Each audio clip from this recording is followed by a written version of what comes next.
18.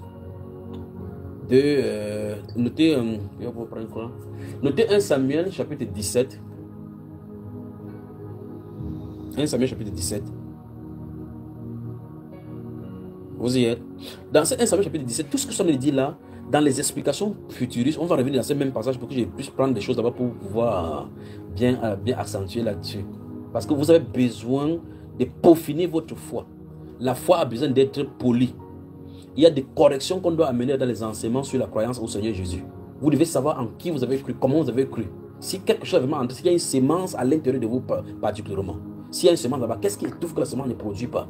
Et si la semence produit, pourquoi il y a le doute à l'extérieur? Quelle est la faille que Satan utilise pour envoyer ses traits à l'intérieur? Pourquoi le bouclier ne se trouve pas là-bas? Pourquoi le nom de Jésus ne fonctionne pas?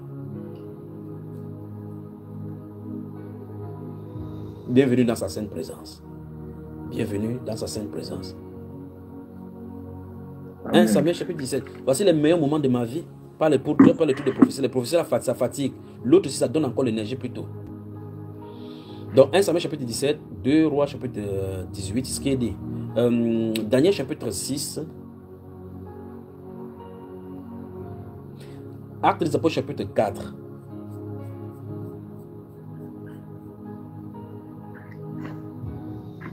Actes des Apôtres chapitre 21.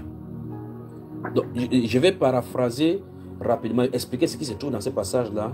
Pour qu'on fasse vite, on finit. On va entamer de même plaisir au Seigneur. Je ne sais pas dans quelle direction on va encore nous faire prendre. Mais l'essentiel, en réalité, si vous avez compris, l'essentiel est dit, mais il faut que je mette quelque chose en cage dans vos cœurs maintenant. Vous êtes prêts?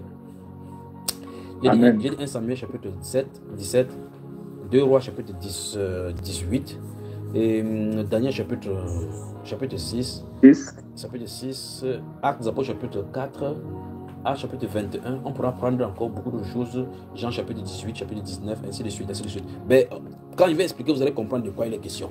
Notez Job chapitre 1 et chapitre 2, on a lu ça la dernière fois, on va y revenir maintenant, parce qu'il avait dit que c'est le même passage, on devait y revenir. Alors dans cette partie-ci, on s'en va imaginer, enfin pas imaginer, on s'en va identifier, c'est le mot. Identifier comment Satan fait pour pénétrer, essayer de pénétrer le bouclier de notre foi. Quelles sont ses manières d'envoyer les traits? Quand les traits t'attrapent, qu'est-ce qui se passe? Comment fait donc désormais, avec ces exemples-ci, que les traits ne vous attrapent pas? On est d'accord, frère? Amen. Commençons donc, on va voir que c'est la même tactique. La tactique n'a pas changé. Même tactique. 1 Samuel chapitre 17. Lisons doucement à partir du verset 1. 1 Samuel chapitre 17. Pardon, vraiment patienter vraiment qu'on lise là. Je sais que c'est long. Patienter vraiment parce que c'est normal que nous lisions cela. 1 Samuel chapitre 17. Mais est-ce que tous ceux qui sont les suivre là-bas, est-ce que tout le monde y est? Ou bien les gens sont fatigués de nous? Donc, ce qu'on va faire, c'est qu'il va expliquer la situation de 1 Samuel. Et puis, il va te donner le verset. Pourquoi on va passer ça, 58 versets, je crois bien. Alors, dans 1 Samuel chapitre 17, si vous lisez depuis le chapitre 15, les dernières fois, nous avons vu la désobéissance de Saül. Dans ce temps-là, dans le chapitre 15, écoutez bien, pour ceux qui ont été là hier, dans le chapitre 15 hier, nous avons vu que Dieu avait envoyé Saül pour aller faire sentir sa colère aux Amalécites, parce qu'Amalek n'avait pas reçu Israël. Et Saül ne doit pas le faire, et Dieu va venir au travers de Samuel déchirer la royauté sur lui. Et quand il va déchirer la royauté sur lui, si vous prenez le chapitre 16 donc des Actes de 1 Samuel, au chapitre 16, Dieu envoie donc Samuel aller oindre l'un des fils de Jessé. Au verset 10 dans le chapitre 16, il va oindre David. Donc, dans le plan spirituel, David est le roi d'Israël. Sur le plan physique, Saül est le roi. Donc, nous avons une histoire ici entre Biden et Donald Trump. Et voilà. Alors maintenant, donc, il y a un roi physique, un roi spirituel. À cet instant-ci, la bataille qui est sur le plan physique se trouve maintenant que les Philistins vont combattre. Leurs rois n'ont pas l'approbation du ciel parce que Dieu ne veut plus donner de la gloire. Ils vont se positionner dans la vallée. Israël sera avec son armée dans un camp et les Philistins seront dans un autre camp. Souvenez-vous qu'avant cette bataille, Saül avait été dans un combat. On dit qu'il était plus élancé de tous les corps. Quand les militaires se mettaient en rang au garde à vous, il les surpassait tous en taille. Et donc c'était un homme de guerre, habité en guerre. Il était fort en Israël parce que l'Esprit de Dieu était mis sur lui. Il avait rarement perdu la bataille. Lui pouvait tuer 10 000. David tué 10 000. Parce que David avait la faveur du Seigneur. Mais le point, c'est ceci. Il avait toujours été en guerre. Jusqu'à ce que cette guerre-ci se déplace sur le plan spirituel. Alors, dans la vallée dont maintenant se trouvent deux camps. Le camp d'Israël, sous-tendu par Dieu, avec quelqu'un qui a la disgrâce de Dieu. De l'autre côté se trouve donc le camp de l'ennemi, supporté par des êtres désincarnés, dont les Anakim sont là. L'un de leurs représentants, le fils d'Anak, se trouve en position là-bas. Grand détail, chevronné. C'est cette armée-ci qui va venir confronter l'armée du Seigneur. Et à un moment donné, donc, David prend la nourriture pour aller au camp parce que la bataille va durer comme ça pendant des années, pendant des jours. Les camps s'observent ça et là. Et je veux donc qu'on observe ce camp-là en allant dans le verset pour savoir de quoi il est question à partir de cet instant-là où David descend au camp. On y va? Amen. Très bien. On y va. Dans 1 Samuel chapitre 15, verset 25. Lisons verset 3 à 9 d'abord. On va sauter, puis on va avancer. Allons-y. 1 Samuel chapitre 17. Lisons le verset 3 d'abord. Verset 3. Les Philistins étaient vers la montagne d'un côté et Israël était vers la montagne de l'autre côté. Oui. La vallée les séparait. Oui. Voilà le verset 3. Allons-y, mon frère, allons-y, oui. On va décrire, vu qu'on décrit la situation géographique et ce qui est arrivé là-bas, oui. Un homme sortit alors du camp des Philistins et s'avança entre les deux armées. Il se nommait Goliath. Il était de Gath et il avait une taille de 6 coudées et un empan. Sur sa tête était un casque d'airain et il portait une cuirasse à écailles du poids de 5000 cycles d'airain. C'est terrible. Il avait aux jambes une armure d'airain et un javelot d'airain entre les épaules. Le bois de sa lance était comme une ensoupe de tisserand. Et la lance pesait 600 cycles de fer. Celui qui portait son bouclier marchait devant lui. Oui. Le Philistin s'arrêta et s'adressant aux troupes d'Israël rangées en bataille, il leur cria: Pourquoi sortez-vous pour vous ranger en bataille? Ne suis-je pas le Philistin? Et n'êtes-vous pas des esclaves de Saül? Choisissez un homme qui descende contre moi. S'il peut me battre et qu'il me tue, nous vous serons assujettis. Mais si je l'emporte sur lui et que je le tue, vous nous serez assujettis et vous nous servirez. Verset 10, enfin. Le Philistin dit encore: Je jette en ce jour un défi à l'armée d'Israël. Oui. Donnez-moi un homme et nous nous battrons ensemble. Voilà donc le principe de Satan. Ils vont toujours venir avec les défis. Et vous voyez que la description qu'on fait de lui montre qu'il est monstrueusement effrayant.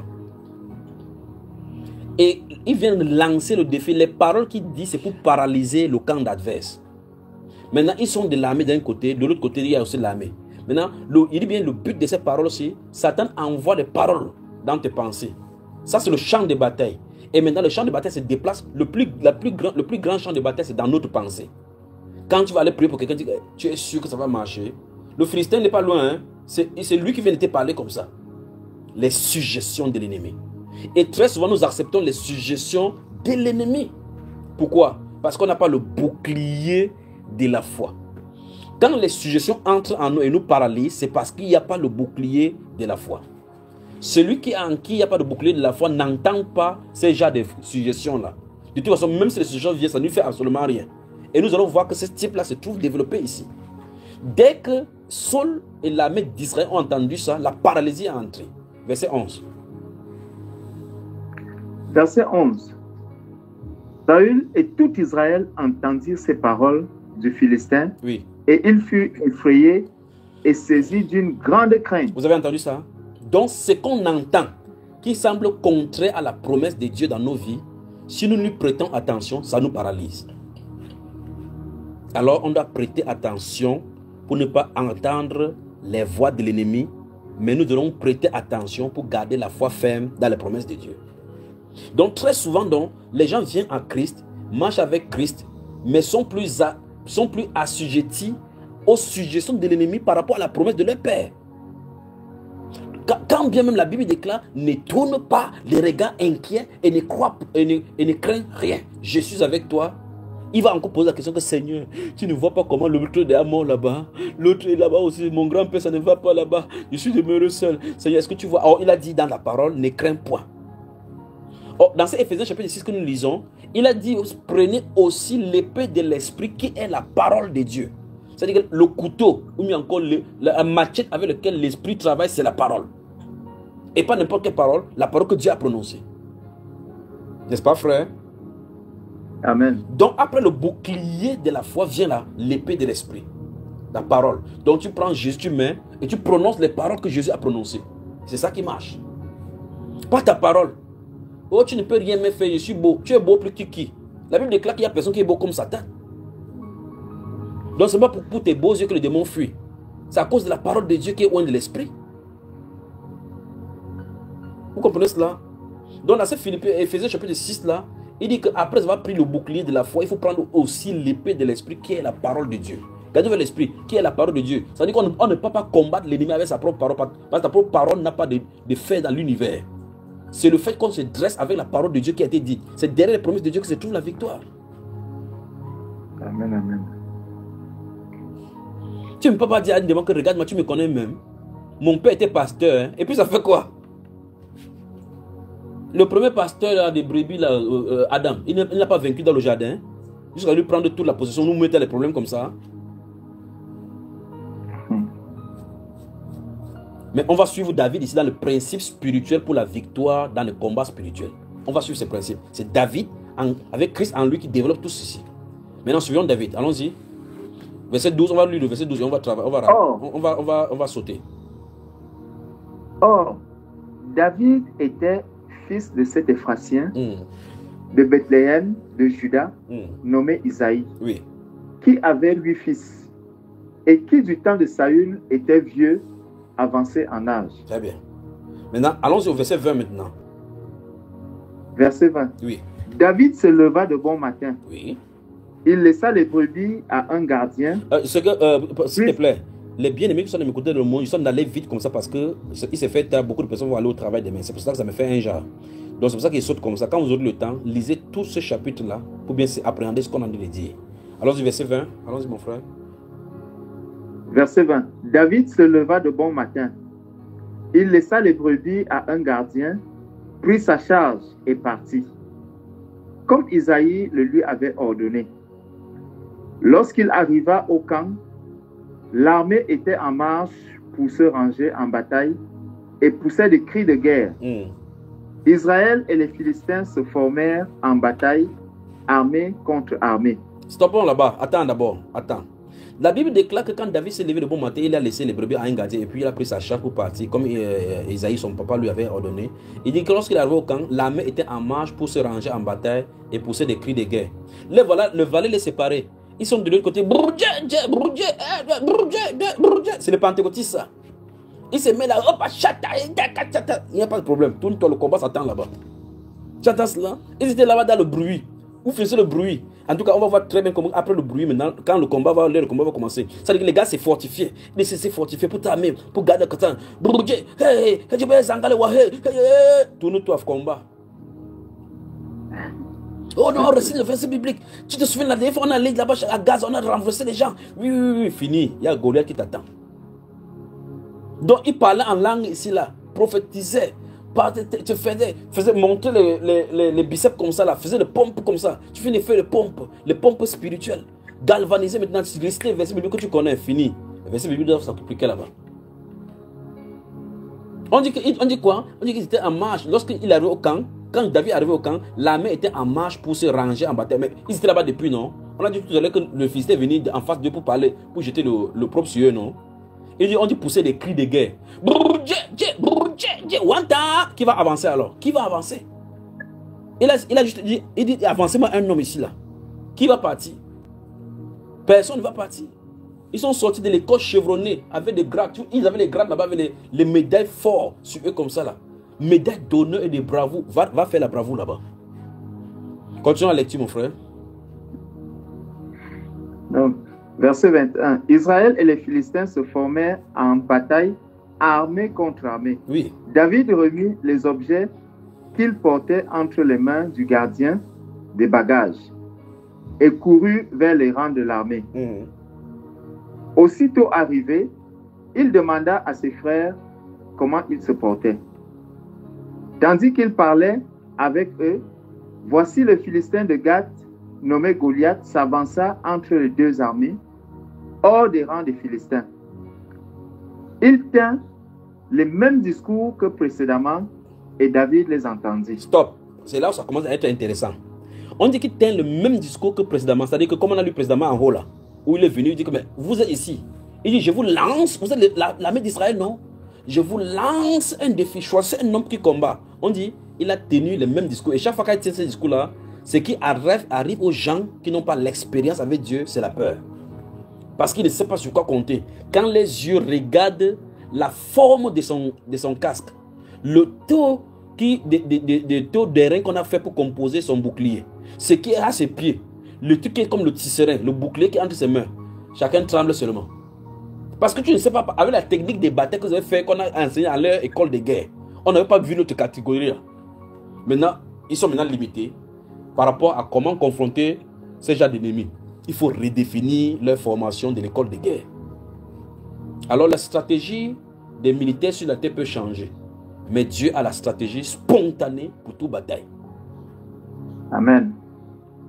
Alors la Bible déclare que quand David est venu au camp, pendant qu'il a s'entretenir comme ça avec les frères pour demander comment il allait, à cet instant-ci, ce même monsieur va sortir comme précédemment. C'est-à-dire qu'il était là pendant des jours, il venait seulement jeter le produit sur Israël. Maintenant, suivant, on dit, tandis qu'il parlait avec eux, verset 23, voici le Philistin de Gad, nommé Goliath, s'avança entre les deux armées, hors des rangs des Philistins. Il tient le même discours que précédemment et David les entendit. Maintenant, je veux qu'on se focalise sur les oreilles de David et sur les oreilles du peuple qui était là. On dit, verset 24, qu'est-ce qu'il dit, mon frère? À la vue de cet homme, tous ceux d'Israël s'enfuirent devant lui et furent saisis d'une grande crainte. N'est-ce pas eux qui criaient Brudget, oh Brudget, le cri de guerre en haut tout à l'heure? Exactement. La guerre là qui fait, c'est pour faire quoi? Dis à tes frères, frères, parlons, prions fort jusqu'à ce que la sueur coule. Frères, parlons et prions fort jusqu'à ce que la sueur coule. Mais le Galdite nous entend. Goliath nous entend. Il nous attend. Goliath nous attend. Très bien. On dit que chacun a fui. La terreur les a saisis. Donc le monsieur, sa présence a mené la terreur. Et la révélation de cette histoire, c'est que c'est tout simplement parce que les gens n'avaient pas l'espérance avec le Seigneur. Ils ne connaissaient pas qui est le bouclier quand il y a un autre bouclier supérieur. Si vous avez le bouclier qui est supérieur et vous connaissez le Dieu qui combat, qui est supérieur, qui forme les mains au combat, qui exerce les mains au combat, tu vas savoir qu'à chaque endroit, tu as les armes sophistiquées pour pouvoir combattre. Prenez toutes les armes de Dieu. Toutes les armes de Dieu. Allons-y maintenant, verset 25. Verset 25. Oui. Chacun disait, avez-vous vu avancer cet homme? C'est pour jeter à Israël un défi qu'il s'est avancé. Attends, c'est les choses des armées, c'est l'adversaire qui commence à apprécier l'adversaire comme ça. Donc tu peux combattre, dire, hey, tu as vu son nom, le gars là est fort. Imaginez que l'armée d'Israël est en train de combattre contre l'armée de l'Iran. Et l'armée israélienne a dit, les Iraniens sont forts. Hein. Vous allez encore faire comment pour aller les battre? Si tu apprécies déjà ton adversaire. Et il fuyait en disant ça. Pourtant, il voyait ça chaque jour. Continuons, mon frère. Donc, il dit, c'est pour jeter à Israël un défi qu'il s'est avancé. Si quelqu'un le tue, le roi le comblera de richesses. Il lui donnera sa fille. Et il affranchira la maison de son père en Israël. Donc, même les présents qui étaient là étaient un présent pour galvaniser. Mais il y a souvent le matériel un peu galvanisé parce que le combat est spirituel. Donner la fille du roi, mon frère, gendre du roi, beau-frère du roi, compte exempt de tout genre de service en Israël. Voilà le roi aussi au combat, c'est un guerrier. Et si quelqu'un tue le type là, mais qui va alors s'avancer pour aller tuer? Parce que les gens ont analysé avec un style de combat. Chacun s'est entraîné. Quand tu regardes ta quantité de ta cuisse, tu regardes sa cuisse, tu comprends que s'il envoie son pied, tes bottes, tu vas voler en l'air. Alors coller sur la montagne là-bas. S'il fait seulement la main comme ça, à la roulala, en balançant son épée, ça touche ta tête, sa tête va quitter ton épaule. Donc, vous n'avez pas de stratégie pour le vaincre. S'il met son pied, soulève son pied, peut t'appuyer, tu entres dans la terre. Frère, nous avons besoin du Saint-Esprit. Bien plus, nous avons besoin de boucler de notre foi pour faire activer le Saint-Esprit en nous. Maintenant, verset 26. Verset 26. David dit aux hommes qui se trouvaient près de lui: que fera-t-on à celui qui tuera ce Philistin et qui ôtera l'opprobre de dessus Israël? Qui est donc ce Philistin, cet incirconcis, pour insulter l'armée du Dieu vivant? Stoppons là-bas. Mon frère, je pose la question simple. Cet homme a sorti les mêmes paroles qui sortent chaque jour, n'est-ce pas? Tout à fait. Quand l'armée entendait, chacun permet, chacun fuyait, pas vrai? Oui. Est-ce que celui-ci a entendu le même discours? Il a entendu le même discours. Est-ce qu'il a, à l'intérieur de lui, il y a eu le même sentiment par rapport à, comme les autres gens d'armée? Non. Est-ce qu'il est du groupe de l'armée qui a formé, qui est sorti de l'école des guerres saouliques? Non, non, non. Il n'est pas sorti de leur école. Est-ce qu'il a vu de ses propres yeux la même armure que les autres ont vue? Il a vu la même armure. Est-ce qu'il a il est même peur comme les autres? Non, il n'a pas eu les mêmes peurs. Alors il faut que nous autres, mais dans les analyses bibliques, on interroge sur quoi David compte. On doit interroger cela. Qu'est-ce qui était en lui? Qu'est-ce qui était avec lui pour que, malgré ce qu'il voit de ses yeux, ça c'est le sens de la vue, malgré ce qu'il a entendu de ses oreilles, ça c'est le sens de l'ouïe, ça ne puisse pas toucher à l'intérieur de lui pour créer l'instabilité comme ça a créé chez les autres. Pas vrai, frère? Amen. Parce que de l'autre côté, on a dit qu'à la vue du Philistin, ils eurent peur. Et quand ils ont entendu ça, la crainte s'empara d'eux et la frayeur. C'est pas ça? Ils avaient les yeux, le même style des yeux comme David. Ils avaient le même style d'oreille comme David. Mais l'effet à l'intérieur n'était pas identique.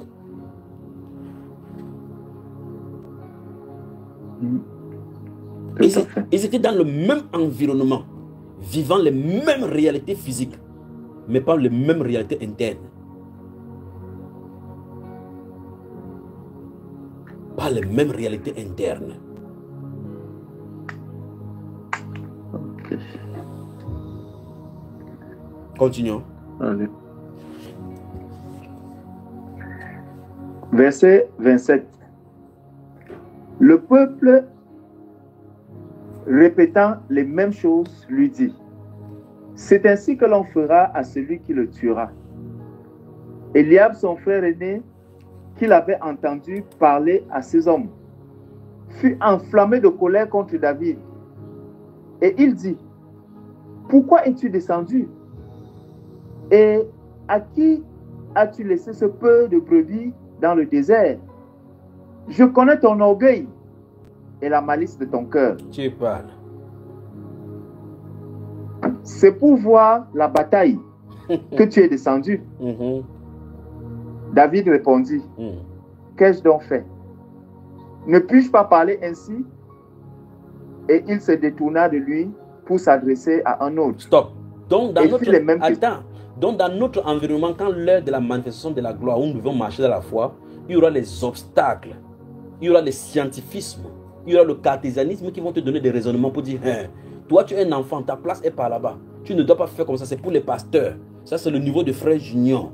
Et autres là-bas, je connais la magie de ton cœur. C'est que tu vas faire telle chose. Tu as vu cela? Ce sont ses frères. Ils étaient au combat parce qu'ils étaient en âge d'armes. Ce sont Eliashib, Shama et autres là-bas. C'était des hommes de guerre, vaillants. Vaillant. Il s'est détourné parce qu'il a dit que celui-ci, et remarquez très bien, il s'est juste détourné parce que celui-ci ne comprend pas qui il est et ni ce qu'il a. Continuons mon frère, continuons. Donc, et il se détourna de lui pour s'adresser à un autre et fit les mêmes questions. Le peuple lui répondit comme la première fois. Lorsqu'on eut entendu les paroles prononcées par David, on les répéta devant Saül, qui le fit chercher. Oui. Donc enfin, quelqu'un parmi toute l'armée, quelqu'un s'est prononcé enfin, au moins en faveur du combat. On l'a fait venir. Mais mal leur en a pris. C'est quelqu'un qui n'est pas de leur rang, qui n'est pas de leur formation. Suivons seulement l'événement. Allons-y. David dit à Saül que personne ne se décourage à cause de ce Philistin. Ah, oui. Ton serviteur ira se battre avec lui. Stoppons là-bas. Celui qui en dit comme ça, c'est un chasseur de moutons, non? Exactement. Il parle comme ça, il y a un petit gibecier là-bas avec un petit trou sur ça, pas vrai, frère? Tout à fait. Avec le reste des pains qu'il a apporté, il a mangé un peu, il a de parler en mangeant, pas vrai? Oui. Avec son petit frère, son petit pied comme pour le frère Junior, pas vrai? Pendant qu'il parle comme ça, le Saül qui est devant lui est géant, grand de taille. Prêt avec le bataille, avec son épée au niveau des reins comme ça, pas vrai? Avec le bouclier, il est debout comme ça, comme un Jack Bauer, pas vrai, frère? Tout à fait. Mais un maigrichon devant lui pour dire que ton serviteur qui suis, je vais aller me battre avec lui, pas vrai, frère? Exactement. Alors, dis à tes frères que Dieu ne s'appuie pas sur nos formations pour résoudre nos problèmes. Dis-leur ça. Mes frères conducteurs, mes frères serviteurs du Seigneur, Dieu ne s'appuie pas sur nos formations pour résoudre nos problèmes. Pour résoudre nos problèmes. Il a ses moyens à lui. Il a ses moyens à lui. Qui très souvent, il prend à contre-pied nos moyens. Il prend à contre-pied nos moyens. Et c'est incompréhensible. Très bien. Maintenant, suivons ce que ça va nous dire. Continuons. Verset 33. L'événement est intéressant, pas vrai? Très intéressant. Allons-y. Non. Saül dit à David, tu ne peux pas aller te battre avec ce Philistin, car tu es un enfant. Et il est un homme de guerre dès sa jeunesse. Tu as entendu ça? Voici un homme expérimenté quand il dit, tu es un enfant. Donc, dans la description de David qui est dit, un jeune homme avec un petit pied, c'est ça qu'on a vu. C'est un jeune enfant blond. Belle de figure parce qu'en fait, il n'y a pas d'obstacle là-bas. Très joli garçon. Il dit, tu es un enfant, mon type. Le garçon, là, il a fermé, il a tué les gens. Hein? Le père, là, que tu vois, là, quand il était beau, tu parlais, en tombant, tu te casses en deux. Il dit, il est un homme de guerre dès sa jeunesse. Donc, ça veut dire que ce garçon-là, seul le connaissait. Mais chacun luttait, chacun l'évitait. Mais le jour, il fallait la confrontation. Alors, tu parles en langue chez toi. Dieu va te mettre devant la confrontation un jour. Chacun va rencontrer Goliath. Quand vous fuyez seulement que, oh Seigneur Jésus, oh, donne-moi le cœur de David. Avant que David ait son cœur, il combattait. Vous restez seulement la partie. Chaque personne qui va dans la Bible prend seulement ce qu'il n'y a pas de problème sur ça. Seigneur, donne-moi l'homme. Je suis l'homme selon ton cœur. Seigneur, je suis la femme. Eh frère, oui, c'est quoi? Dieu m'a appelé. Tu es la fille selon son cœur. Ah bon? Après, tu jeûnes 3 jours. Le deuxième jour, tu as la coupé. Femme selon son cœur. Parce qu'il y a l'homme selon son cœur. Tu parles. Continuons la lecture, mon frère. David dit à Saül, ton serviteur faisait paître les brebis de son père. Oui. Et quand un lion ou un ours venait à enlever une du troupeau, je courais après lui, je le frappais et j'arrachais la brebis de sa gueule. S'il se dressait contre moi, je le saisissais par la gorge, je le frappais et je le tuais. Stoppons là-bas et analysons. David, dans la confrontation, dans le moment d'éprouver qu'il peut aller au combat et faire ce qui est nécessaire pour mettre Israël à l'abri, n'a pas présenté ses prouesses, mais a présenté ce que Dieu a déjà fait avec lui. C'est sur la base des expériences qu'il a déjà eues avec des frayeurs qu'un être humain normal ne s'aventurait pas. Même en lisant cela, souvenons-nous, il est un enfant. Il n'a pas de fusils, des lames qui peuvent, des AK-44 qui peuvent sortir 20 balles par seconde pour effrayer. C'est un jeune garçon avec sa gibecière et un petit bâton. Il dit clairement que quand il faisait faire perdre les brebis de mon père, quand un lion ou un ours, regardez même les animaux, un lion ou un ours Si nous, on voit un lionceau maintenant, on va dire que l'enfant du lionceau est plus fort, aussi fort comme le lion. C'est que c'est le marathon, sauf qu'il peut. Il dit quand un lion, un ours venait enlever une du troupeau, il dit je courais après lui, je le frappais et j'arrachais la brebis de sa gueule. Ça veut dire que quand il l'arrache comme ça, même le lion comprend que celui-ci c'est terrible. Juste quand il l'arrache pour l'entrer, le lion se tourne comme ça pour regarder le garçon comme ça, que garçon, je wanda sur toi. Et vous savez, quand vous tapez le lion comme ça, là, quand il sent ton odeur, quand il vient dans la prairie, plus tard, quand il sent ta direction, tu es là, il va dire que le gars là est dangereux. C'est lui qui va informer ce gars qu'il y a un gars là-bas qui regarde le troupeau. N'allez pas avec son troupeau. Il dit qu'il est frappé, il est cessé jusqu'à ce qu'il dit, il dit, ici c'est dressé contre moi, je le saisissais par la gorge. Mais un enfant, je le frappais et je le tuais. David est une terreur pour l'adversaire. Amen. Mais il dit que quand je faisais perdre, c'est ce qu'il a là. Voilà donc l'entraînement de l'école de guerre de Dieu. Dieu a formé cet enfant-ci au milieu des dangers. Et il était dangereux parce qu'il a vécu dans le danger et a vaincu le danger. Il était habitué donc au danger, au combat dangereux, avec des adversaires asymétriques. La science dit qu'un seul coup de patte d'un lion, c'est 75 kilos. Donc quand il te tape comme ça, c'est un sac de ciment et demi qui t'a frappé la tête. Aïe. Tu dis aïe, hein? Donc si tu frappes, ça te touche comme ça, tu tombes d'abord évanoui avant qu'il te porte par la nuque. Mais c'est un jeune garçon ici. Et je suis sûr que si on met le Philistin là, le gadiste là, comment il s'appelle, Goliath, avec le lion, lui-même il va fuir. Mais voici David. Le problème c'est, David ne lutte pas avec les épées. C'était pas avec l'épée qui tuait le lion. C'est avec la main. Maintenant, il dit maintenant verset 36. C'est ainsi que ton serviteur a terrassé le lion et l'ours. Oui. Et il en sera du Philistin. Oui. De cet incirconcis, comme de l'un d'eux, car il a insulté l'armée du Dieu vivant. Voilà la partie qui l'énervait. Voilà la partie qui l'énervait. Parce qu'il a insulté l'armée du Dieu vivant. L'armée du Dieu vivant. Un croyant, normalement, ne doit pas accepter qu'on essaie de challenger le nom de Jésus. Voilà donc la position du vrai croyant. Alléluia. Il a insulté l'armée du Dieu vivant. Oh, vous dites que votre Jésus là, pourquoi ça ne marche pas? Alors, quand il dit ça, rentre dans le secret. Seigneur, je veux que tu prouves à celui que ça va marcher. Et puis, la prochaine confrontation viendra. Le Seigneur cherche des gens au travers de qui il va manifester sa gloire. Dans cette génération, le Seigneur cherche à qui il va laisser octroyer son autorité. Juste l'interrupteur de la foi en lui.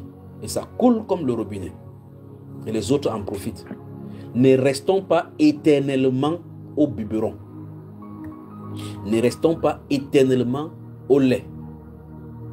Ne restons pas éternellement aux récitations de versets bibliques. Ne restons pas éternellement au « Mon frère, il n'y a pas un somme pour moi. » Ancien catholique, sort de ce corps.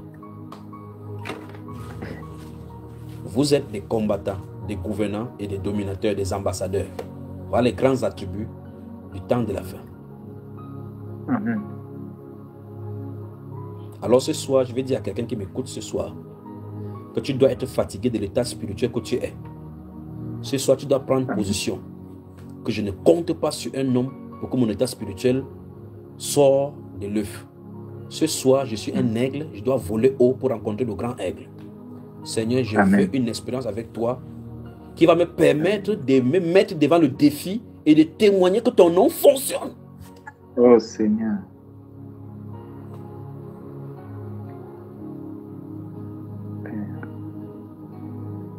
David a fait état de son expérience qu'il a eue dans le passé avec les difficultés et les confrontations qu'il avait eues. C'est pour cela qu'il pouvait être sûr maintenant que celui-ci, il dit qu'il en sera de même de cet incirconcis, de ces Philistins comme chacun d'eux. C'est pas ça, frère? Exactement. Verset 37 maintenant. Verset 37. David dit encore. Très bien. L'Éternel qui m'a délivré de la griffe du lion et de la patte de l'ours me délivrera aussi de la main de ce Philistin. Oui. Et Saül dit à David, va et que l'Éternel soit avec toi. Donc, dans cette confrontation, spirituellement, David a dit, tu n'es pas un homme de guerre. C'est-à-dire que tu n'as pas fait l'école de guerre. David lui a dit que je n'ai pas fait l'école de guerre, mais j'ai fait l'école de guerre du Seigneur. Il dit, dans ce cas, va, que le Seigneur soit avec toi. C'est-à-dire que ton formateur soit avec toi. Mais, après avoir présenté ses expériences, il a élevé le nom du Seigneur. Parce qu'il courait derrière les brebis, on ne voyait pas Dieu qui courait. On n'a pas dit que c'est Dieu qui a fait cela. Mais il a reconnu que ceci n'a pas été fait par sa force. Il a reconnu qu'il y avait une grâce dans sa vie. Comme il a dit dans ce psaume chapitre 5, verset 13, que car tu bénis le juste et tu l'entoures de ta grâce comme d'un bouclier. Il a reconnu que c'était Dieu en lui faisant, parce qu'un être humain normal ne confronterait pas un lion à main nue. Quelque chose doit être sur toi. Une audacité, une capacité, une habilité du Saint-Esprit doit être là pour te pousser à le faire. Amen. Amen. Et Dieu dit au prophète Samuel que va, j'ai vu l'homme selon mon cœur. Ce n'est pas vu au sens que je l'ai remarqué. Ça veut dire que j'ai fini la formation avec lui. C'est lui que mon cœur désire. C'est ça le sens de l'homme selon le cœur de Dieu. C'est celui qui façonne le cœur. Donc quand il dit l'homme selon le cœur, ne prenez pas cette terminologie tout simplement au sens livresque. C'est lui qui a la formation. David nous dit ici qu'il était à la formation avec Dieu dans le désert. Et quand il a fini, il a dit c'est lui qui peut donc gouverner sur mon peuple parce qu'il a le courage du lion. Courage pour affronter les difficultés et délivrer mon peuple de tous les genres de difficultés. J'en ai fini avec lui à la formation. Va le rencontrer. Ouvre-le pour roi en Israël. Voilà le sens de l'homme selon le cœur de Dieu. Merci Seigneur. La majorité des hommes sur la terre n'ont pas fini les formations chez Dieu. Ils ont commencé à la Syrie, ils ont redoublé, ils ont fui. Passez le temps dans le psaume, regardez les peines de David. Vous vous posez la question, quelqu'un qui est roi passe le temps dans le jeûne. Il passe le temps à genoux. Un jour dans ses parvis vaut mieux que 1000 ailleurs. Un roi qui gouverne la terre dans un pays où il y a les guerres, chaque fois il passe le temps dans le parvis du Seigneur. Il passe son temps à chanter, un roi qui chante, un roi musicien. Regardez comment il a gouverné au point où il est devenu la référence en Israël. Mais aujourd'hui, on dit que pour être chef d'État, si tu parles là-bas comme ça, on va dire non, non, non, non. Il faut avoir fait l'école l'ENA, l'école d'administration où on forme les magistrats. Et on sort, tous sortent, ils sont les corrompus. L'État ne marche pas. Pourtant, ils ont fixé la démocratie, les normes de la gouvernance. Et vous entendez que les personnes, les donneurs d'ordre dans le monde entier, qui parlent de souveraineté de gouvernance, ce sont eux qui créent le problème dans le pays. Bande de satanistes et d'embrouilleurs de ténèbres. Mais David n'a pas fait cette école-là. Il a fait l'école où on court derrière les brebis. On court, on piétine souvent le caca, on avance, on attrape le lion, on bagarre. Quand tu dors, tu as ton bâton à côté de toi. Voilà là où il a été formé pour gouverner le pays. Et Israël n'a jamais été bien sous un autre roi autre que David, le serviteur de Dieu. L'homme selon son cœur. Celui en qui Dieu a fait son œuvre au travers de la nature, des dames nature. L'école de Dieu. Amen, amen, amen. Père, forme-nous et donne-nous de finir notre formation. Oh Seigneur. Aujourd'hui, les gens croient que les versets bibliques, après avoir lu toute la Bible, on a fini la formation avec Dieu. Non, Dieu ne forme pas les gens avec les versets bibliques. Dieu forme les gens en transformant son caractère pour arrimer le caractère avec la parole de convenance de Dieu. La parole de convenance.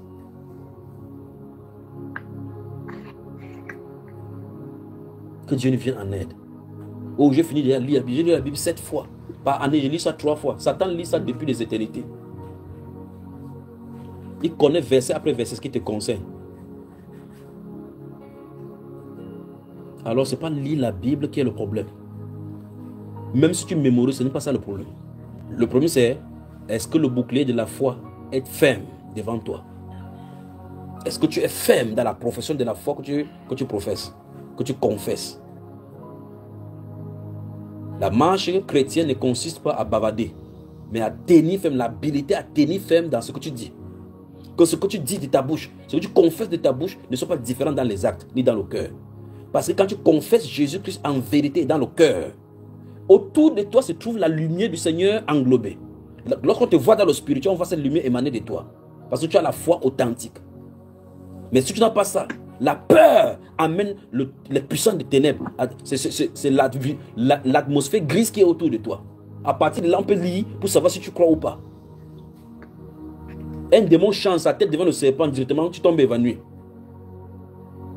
En te levant qu'on a mangé même tes poumons.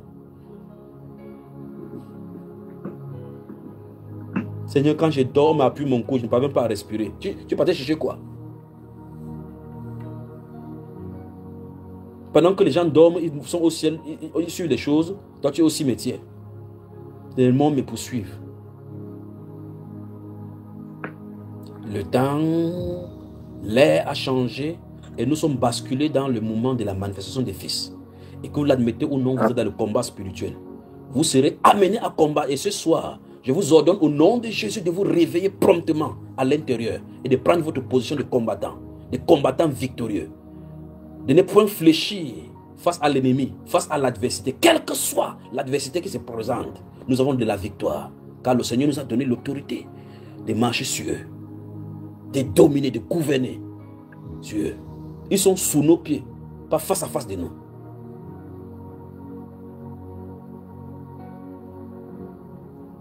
Et ici, le Saint-Esprit nous montre clairement qu'il y a les 4 fléaux qui sont décrits dans le livre des Éphésiens, les 4 fléaux qui sont écrits dans le livre des Psaume 91. Il dit qu'il y a le lion, il y a l'aspic, il y a le dragon, il y a le lionceau qui arrive. Et l'aspic, c'est un style de serpent venimeux.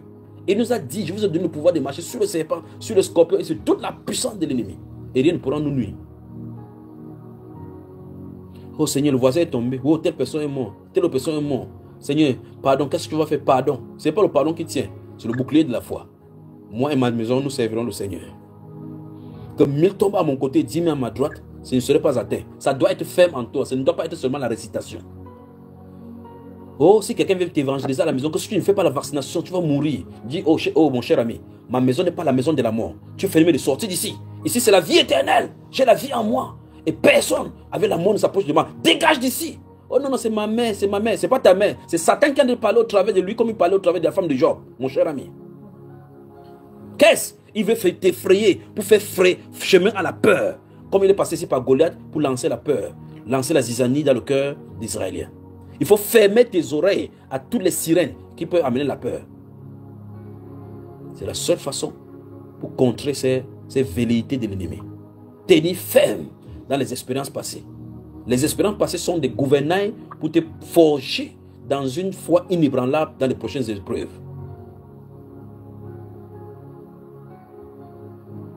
Alléluia.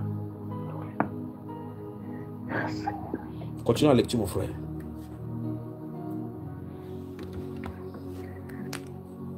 Verset 38. Non, verset 37, encore prononce-là. Verset 37. David dit encore, l'Éternel qui m'a délivré de la griffe du lion et de la patte de l'ours me délivrera aussi de la main de ces Philistins. Stoppons là-bas.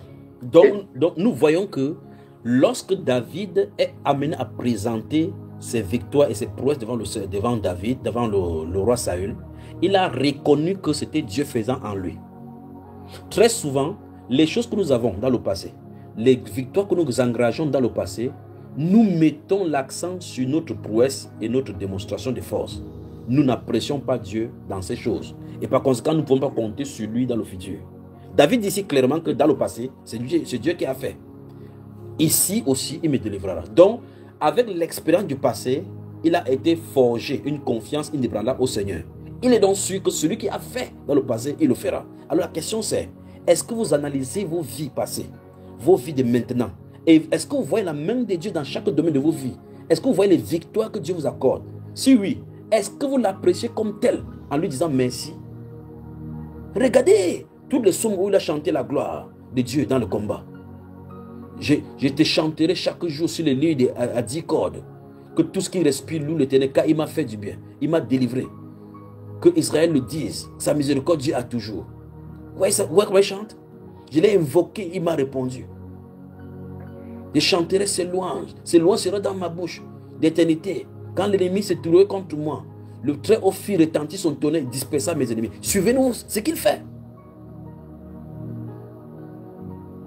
Amen, amen. Dans nos appréciations, c'est j'ai fait. Le Seigneur dit, ok, tu as fait. Hein? Ok, la suivante arrive. Et puis, tu mets Goliath devant. Il dit, va encore faire, comme tu es trop fort. Alors dis à nos frères, à chaque victoire spirituelle que nous avons dans nos vies, apprécions le Seigneur dans cette victoire. Dis-le cela. À chaque victoire spirituelle que nous avons dans nos vies, apprécions le Seigneur dans cette victoire. Mes frères. Encore, dis-le ça même 7 fois pour qu'ils comprennent bien. À chaque victoire spirituelle que nous avons dans nos vies, mes frères, sachons apprécier le Seigneur dans cette victoire. Mes frères, à chaque victoire spirituelle que nous avons dans nos vies, tout ce que nous avons déjà eu à faire, pour ceux qui ont fréquenté, nous avons été dans les écoles où nous avons réussi. Est-ce que nous mettons cela dans la grâce que le Seigneur nous a accordée ou disons-nous c'est parce que nous avons été trop intelligents, trop sages? Dans ces victoires que nous avons eues, même tu t'es marié, est-ce que tu te dis que tu t'es marié parce que tu étais très beau, parce que tu étais un bel homme, parce que tu avais de l'argent? Ou est-ce que tu te dis que c'est par la grâce du Seigneur? Est-ce que tu ne vois pas des personnes qui ont beaucoup d'argent autour de toi et qui ne sont même pas mariées, qui n'ont pas de femmes? Est-ce que tu penses que ton ménage fonctionne bien parce que tu es tellement doux ou parce que tu es ceci? Et ne reconnais-tu pas la grâce du Seigneur dans le fonctionnement même de ton couple, dans ta vie, dans ta santé? Tu es en bonne santé. Est-ce que tu reconnais que c'est la grâce du Seigneur? Ou alors tu te dis, c'est parce que tu prends tellement soin de toi avec des mesures d'hygiène et tout le reste. Toutes ces victoires spirituelles que nous avons dans nos vies, est-ce que nous voyons que c'est vraiment la grâce du Seigneur, que c'est la main du Seigneur qui a agi, qui s'est manifestée? Ou alors nous disons que c'est à cause de notre force, c'est parce que nous sommes trop intelligents, c'est parce que nous faisons tellement attention à nous-mêmes que ces choses-là nous arrivent. Toute victoire spirituelle doit être à la gloire de notre Seigneur et Sauveur Jésus-Christ qui est le bouclier. Nous devons avoir vraiment cette humilité et reconnaître que tout ce qui s'est passé dans notre vie, même l'arrivée de notre vie, le Saint-Esprit nous a rappelé que pour arriver même sur la terre, nous sommes passés par un combat. Il y a eu un combat. Est-ce que nous reconnaissons que cette grâce du Seigneur a même commencé à agir dans notre vie alors que nous n'étions qu'un embryon? Ou alors c'est parce que nous avons été tellement forts? La grâce du Seigneur, nous devons la reconnaître. Nous devons tous reconnaître que la grâce du Seigneur a toujours agi dans ma vie et que nous ne pouvons rien faire sans cette grâce, sans que le bouclier de la foi ne soit là avec nous. Amen. Amen. Amen. Amen. Dis-le encore ça, même 2 fois encore, même 3 fois. Oh, mes frères, le Seigneur que nous servons nous interpelle au travers de cette histoire de David. Nous voyons comment est-ce que David a combattu avec les lions, avec l'ours. Ce n'était pas par sa force, mais il reconnaît, il avait cette humilité que c'est l'Éternel des armées, le lion de la tribu de Juda. C'est lui qui a été avec lui. Et nous, aujourd'hui, les victoires spirituelles que nous avons lorsque nous imposons les mains à un malade et que ce malade est guéri, lorsque nous opérons des délivrances, nous allons bomber la poitrine en disant « Je suis un grand délivreur, je suis un grand guérisseur, je suis un puissant dans tel ou tel domaine, je suis puissant même dans la parole. » Est-ce que nous savons que c'est vraiment la grâce du Seigneur? Est-ce que nous reconnaissons que c'est la grâce du Seigneur, que c'est l'Éternel qui agit, qui t'accorde cette grâce? Est-ce que nous reconnaissons que c'est l'Éternel qui fait ces choses-là à travers nous et que nous ne sommes que des vases? Nous devons avoir l'humilité devant le Seigneur et reconnaître que c'est sa puissante main qui agit sur nous et que si nous arrivons à faire ces choses, nous ne pouvons pas les faire sans l'Éternel des armées, sans le lion de la tribu de Juda, sans le bouclier. Nous ne pouvons absolument rien faire. Nous devons donc reconnaître que toute victoire spirituelle doit reposer sur le Seigneur Jésus-Christ et lui seul. parce que c'est lui seul qui doit être glorifié. Il a dit, lorsque vous aurez tout accompli, dites, nous ne sommes que des serviteurs inutiles. Nous ne sommes que des instruments qu'il veut utiliser. Et celui qui se rabaisse sera encore davantage élevé. Voilà pourquoi, dans toutes les situations, nous ne devons pas accepter que le nom du Seigneur Jésus soit challengé. Nous devons nous couvrir, rester sous la protection, la garde de notre Seigneur et Sauveur Jésus-Christ, afin que partout où nous nous trouvons, que nous soyons rabaissés, mais que Jésus-Christ soit élevé. Et alors, tout ce que nous accomplissons, mes frères, tout ce qui nous arrive, tout ce que nous accomplissons comme prouesse dans notre vie, nous devons le mettre sous la grâce du Seigneur. Nous devons élever le Seigneur.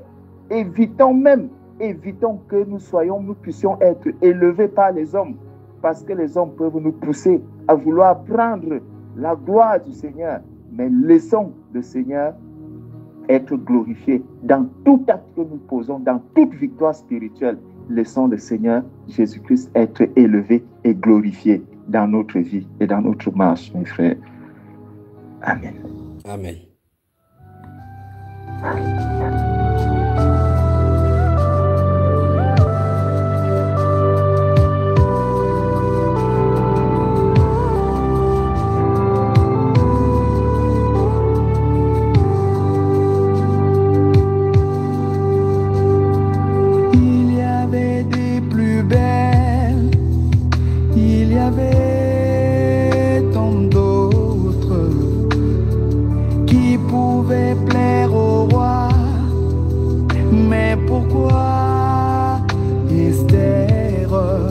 Choisi du roi.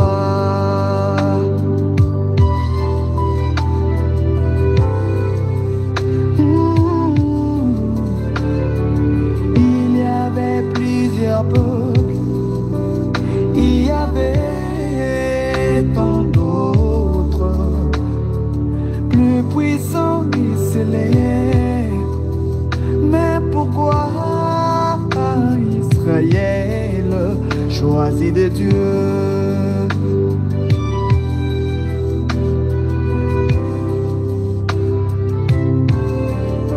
C'est la grâce,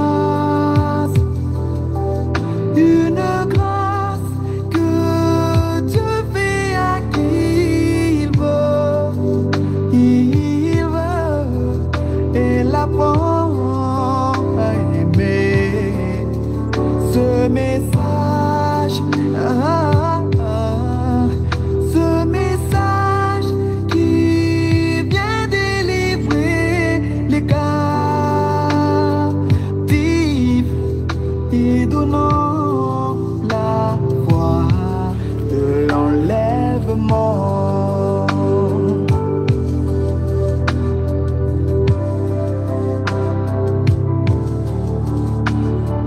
Il y avait des esclaves en Égypte, tant d'autres qui étaient des Hébreux.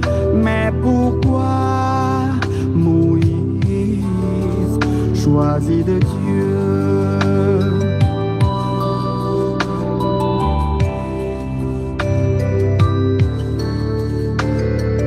Il y avait des tribus,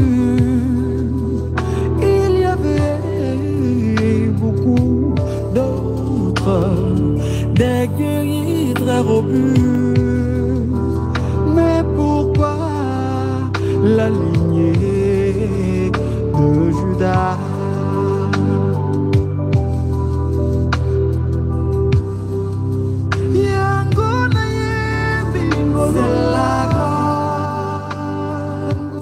Quand le Seigneur avait fait sortir son peuple de l'Égypte, il leur avait dit distinctement que lorsqu'ils seront entrés dans le pays où coule le lait, le miel, et qu'ils auraient habité dans ce grand pays-là, quand ils vont s'aimer des choses dans leur terre, s'ils prospèrent et que leur entreprise donne bien, il faut qu'ils se gardent de dire en leur cœur que c'est leurs forces qui ont procuré cela.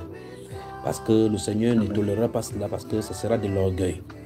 L'orgueil a commencé à chuter en Satan quand il a commencé à dire « Je serai semblable au Très-Haut, je serai en appréciant sa propre personnalité plutôt que Dieu. »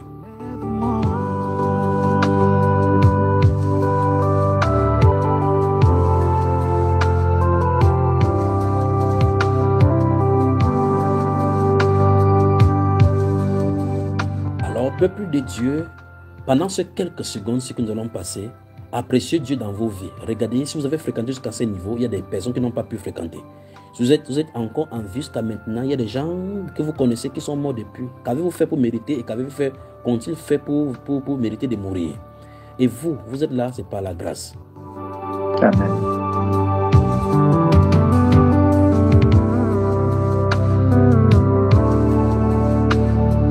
Il y avait des plus sages à Kantuki, tant d'autres si précieux et admirés aux yeux de tous. Mais pourquoi m'aimer, élevé, choisi parmi tous du monde pour jouer l'autre céleste? David, faisant toujours comme Joseph étant vendu par ses frères, n'a jamais accusé ses frères d'être les instigateurs de sa mauvaise destinée. Mais il a compris que quand Dieu veut que quelque chose arrive dans ta vie, il le fera.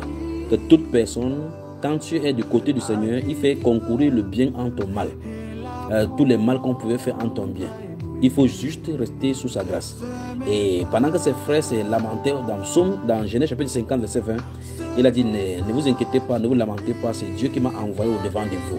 Il n'a plus dit que c'est vous qui m'avez vendu pour pouvoir se venger. Il a considéré le mal que les gens ont voulu lui faire comme bien pour restaurer les vies. De l'enlèvement.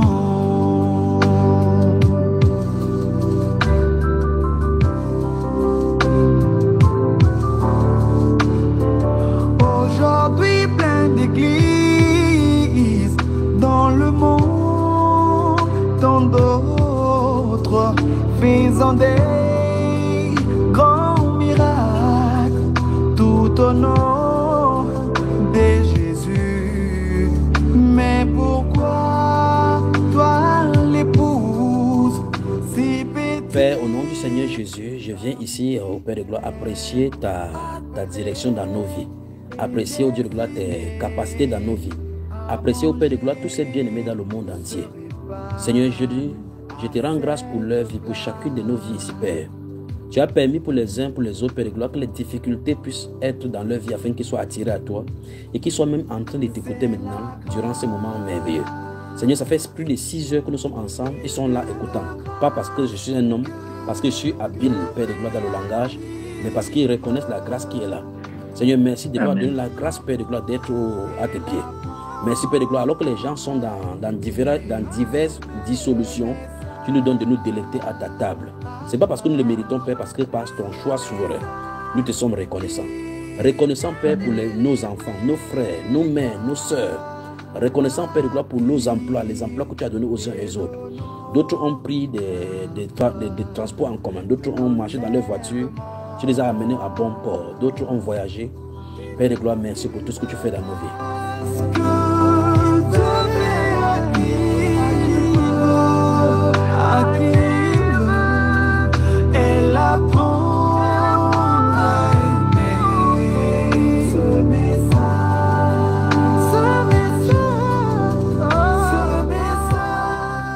Père, c'est toi qui as dit qu'on rend grâce à Dieu à toutes choses, car c'est à cela, à l'égard de Dieu, la volonté pour nous. Mais très souvent, Père de gloire, les difficultés nous aveuglent au point où on te gronde même dans la prière. D'autres te donnent des invectives, Père de gloire, en disant que si tu ne le fais pas, on rentre dans le monde. D'autres te prennent aussi comme les autres divinités, ne sachant pas que tu es le Dieu Tout-Puissant qui a créé les cieux et la terre, qui tient notre respiration et nos souffles entre tes mains. Tu enlèves juste le souffle et nous périssons et nous sommes semblables à des bêtes. Bêtes couchées au Père de gloire, inertes. Seigneur, merci pour le souffle de vie, merci pour le renouvellement. Merci pour la grâce, Père de gloire, que tu nous donnes au Père de gloire pour que nous partageons des choses concernant du royaume. Qui sommes-nous, Père de gloire, pour connaître ces choses te concernant? Seigneur, sois exalté, sois glorifié. Alléluia, merci, Père.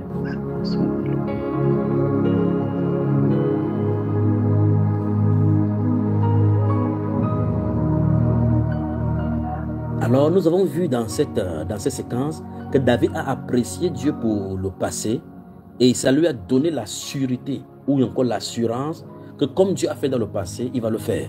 Mes frères, mes sœurs, je vous adjure maintenant de considérer tout ce que Dieu a fait pour vous. Et réunissez donc toutes ces choses-là dans votre esprit pour qu'à chaque fois, vous soyez à même de présenter ça devant les échéances qui arrivent pour pouvoir alimenter votre foi, que ce soit le carburant de votre foi pour vous galvaniser pour les échéances suivantes. Amen.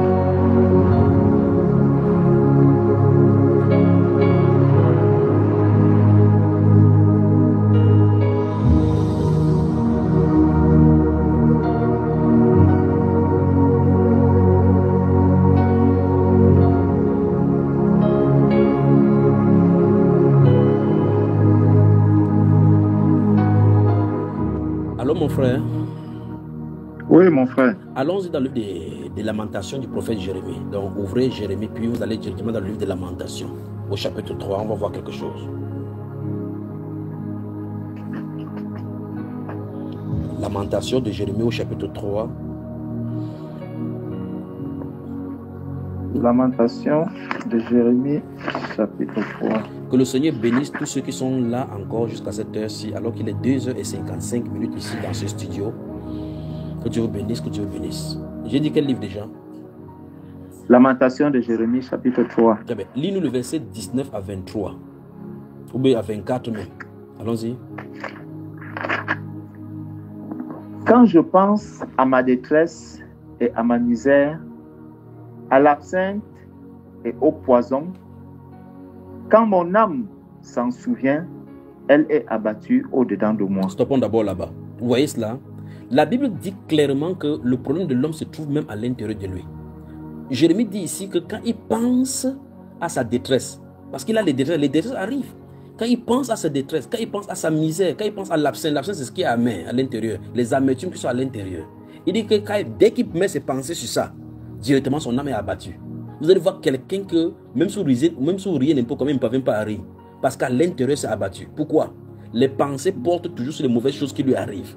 Quand il pousse les réflexions journellement, c'est toujours les mauvaises choses qui lui sont arrivées. Oh, tel m'a fait du mal. Oh, je n'ai jamais réussi à tel endroit. Oh, telle chose est arrivée. Telle chose est arrivée. Voilà ce qui coordonne ses pensées internes.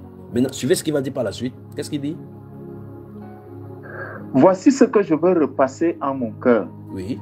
Ce qui me donnera de l'espérance. Stop. Vous avez vu ça? Donc, il dit, voici donc, il a compris qu'en fin de compte, le piège pour l'homme, pour que tu ne sois pas abattu, il ne faut pas méditer sur les mauvaises choses qui t'arrivent, sur les choses qui t'ont fait du mal dans le passé. Dès que tu portes ton regard là-dessus, l'amertume va t'envahir, la joie va te quitter, et tu auras dans ton atmosphère maintenant les mauvaises choses qui vont attirer. Parce que ce sur quoi tu médites, ça envoie les messages dans l'univers. Et tu attires les esprits qui gouvernent sur ces choses-là. Vous tournez autour, vos pensées tournent autour du sexe, vous allez attirer les esprits des démons sexuels. Vous tournez autour de richesse, l'esprit de cupidité viendra. Vous avez les lèvres mensongères, vous y méditez, vous pensez de passer le temps à méditer la perversité, comment vous allez mentir, l'esprit des mensonges vient. Il dit que voici donc ce qu'il va passer. Donc, il comprend maintenant que la révélation, c'est que ce qui va repasser dans son cœur, c'est ce qui lui donnera de l'expérience. Ça se pose donc qu'il faut qu'il parte en lui, il va dans son environnement, il va dans la parole, il cherche ce qui va lui donner l'espérance. Ok, oui, les mauvaises choses sont passées. Oui, mais tu es encore vivant. Dieu t'a fait grâce que malgré ces mauvaises choses-là, tu sois encore vivante. Qu'est-ce qui peut te donner la force de pouvoir tenir pour avancer? C'est sur ça qu'il faut porter le regard, il faut y méditer. C'est pour ça que Job avait dit, même mon corps peut se raffermir, même peut se détruire, mais je sais une chose, c'est que le Seigneur se lèvera en dernier, parlera à ma faveur. Amen. Amen. Puis il connaît par révélation que les bontés, verset 22, là-bas. Les bontés de l'Éternel ne sont pas épuisées. Oui. Ses compassions ne sont pas à leur terme. Elles se renouvellent chaque matin. Oh, que ta fidélité est grande. Oui. L'Éternel est mon partage. Dis mon âme. Oui. C'est pourquoi je veux espérer en lui. Très bien. C'est dans les questions, verset 25 enfin. L'Éternel a de la bonté pour qui espère en lui. Oui. Pour l'âme qui le cherche. C'est ça dont il est question. Donc vous avez n'importe quelle détresse en vous, allez en vous, cherchez Dieu. Vous avez n'importe quel blocage, n'importe quelle difficulté, ne vous reposez pas sur l'homme. tournez-vous vers le Seigneur. Tournez-vous vers lui de tout votre cœur. Espérez en lui. Seigneur, j'ai tel problème, j'ai tel souci, j'ai telle détresse. Mais je sais que tu as déjà résolu le problème des gens. Je sais que dans les Saintes Écritures, tu es réel. Je sais que dans ma vie, tu m'as permis de vivre jusqu'à cet âge. J'ai traversé des difficultés, des problèmes plus grands que ceci. Tu es mon espérance. Je les confie entre tes mains. Je sais que j'ai la victoire. Merci Seigneur. Alors tu as de faire ce que Philippiens chapitre 4, verset 6 dit. Ne vous inquiétez de rien, mais en toutes choses, faites connaître vos besoins à Dieu par des prières et des supplications. Veillez-y avec action de grâce et dit, et la paix de Christ qui surpasse toute connaissance gardera vos pensées en Christ. C'est ce qui est écrit. Amen.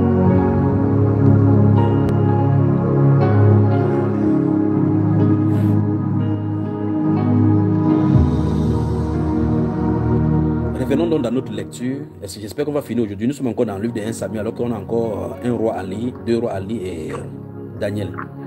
Est-ce que les gens vont me pardonner? Nous sommes à 3 heures exactement dans ce studio. Nous sommes le mardi 7 janvier 2025. Est-ce qu'on peut me pardonner et me permettre de parler? Parce que là, je suis sous pression. Quand ils pensent que vous allez travailler demain, ça me dérange. Qu'est-ce que je vais faire? Et pourtant, ces choses ne doivent pas être arrêtées. Il faut qu'ils finissent avec cela. Amen. Alors, finissons-en avec le prophète David. Allons-y, mon frère. Donc, on passe au verset 38. D'abord, avant, je réexplique le verset 37 avant qu'on passe au 38. Est-ce que nous avons assimilé qu'avant d'affronter le prochain combat, glorifie Dieu pour les derniers combats qui a eu lieu dans ta vie? Pas vrai? Amen. Il faut toujours l'apprécier, méditer dessus, pour avoir la force pour avancer dans un autre. Parce qu'au combat passé, se trouve un combat devant qui est plus grand qu'au combat passé. Tout à fait. Maintenant, verset 38. Verset 38. Saül fit mettre ses vêtements à David. Dit erreur. Erreur. Lorsque vous allez affronter les choses avec la faculté que Dieu vous a donnée, arrêtez l'imitation. Bon, Saül avait ces vêtements-ci là, non? Oui. Est-ce que c'est le vêtement qui combattait? Si c'était le vêtement, et tous avaient le vêtement. Donc voici quelqu'un qui veut aller combattre avec les choses de Dieu. Il utilise la... Donc en tout cas, lorsqu'on va venir sur le problème de l'école biblique, vous allez voir donc la chose positionnée ici. David et Saül sont dans le camp des croyants. Mais c'est 2 types de croyants. L'un qui est passé par des formations humaines, l'autre qui est passé par la formation de Dieu. Celui qui est passé par la formation de Dieu est sur le point d'aller combattre. Celui qui est passé par la formation de l'homme veut ajouter les données d'homme dans sa formation. Oh, tu ne parles pas bien. Normalement, une bonne prédication doit durer seulement 1 heure. Quand tu passes déjà 6 heures, les gens ne comprennent pas trop, ils sont fatigués. Tu as de perdre comme ça le temps. Ouais, la formation humaine, pas vrai, frère? C'est ça. Essaie de manager pour que les gens soient fatigués. Je te conseille de faire comme ça là, parce que en théologie, nous voyons la gestion du temps. Entre temps, le maître du temps et des circonstances, c'est Jésus, que lui, il prêche pendant 3 jours jusqu'à ce que les gens oublient de manger. Pas vrai, frère? Amen. Amen.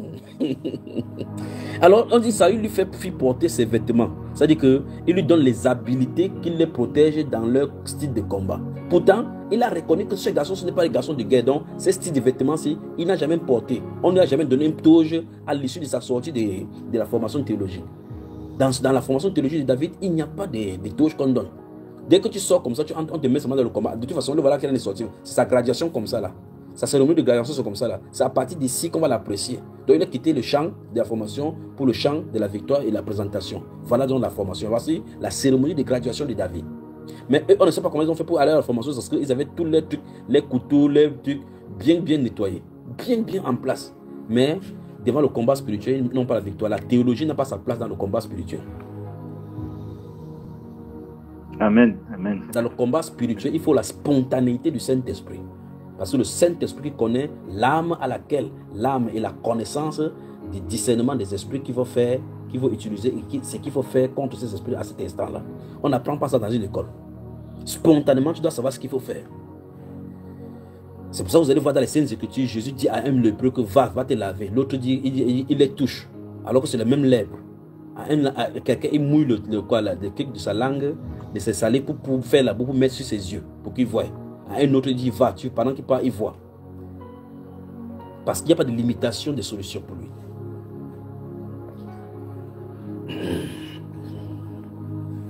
D'accord, mon frère? Alors, exactement. Alors, les pièges pour aller fonctionner avec le combat de Dieu, c'est de ne pas partir combattre pour Dieu en te souvenant des combats des autres que je vais imiter maintenant comme tel avait fait comme ça pour faire telle chose. C'est pour ça que vous voyez que Dieu ne forme pas les gens en série. Vous voyez comment les gens prennent maintenant la fête de la poudre pour qu'il avait pris le mouchoir. Ils ont commencé à vendre le mouchoir aujourd'hui. La Bible déclare que le Seigneur Jésus a dit qu'aller oigner, on dit dans Marc chapitre 9 qu'il partit et il oignait beaucoup de malades. Aujourd'hui, on vend plutôt l'huile d'olive.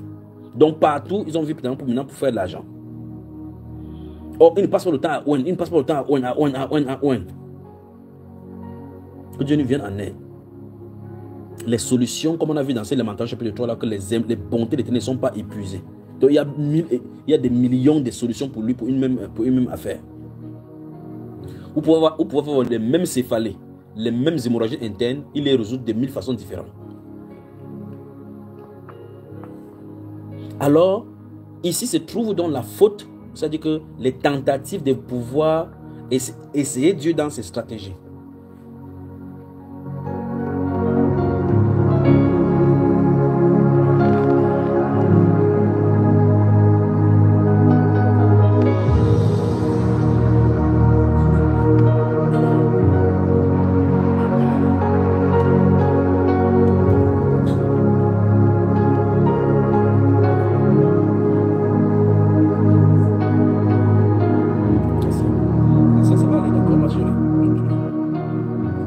Alors David voulait mélanger, regardez bien ce qui se passe. Regardez bien ce qui se passe.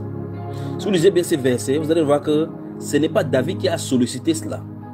C'est Saul qui va lui demander de mettre ses habits. Parce qu'il a peur que le couteau de ce monsieur-là passe sur son corps, ça coupe son petit chair là. N'est-ce pas, frère? Tout à fait.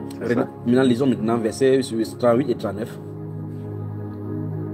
Il plaça sur sa tête un casque d'airain et le revêtit d'une cuirasse.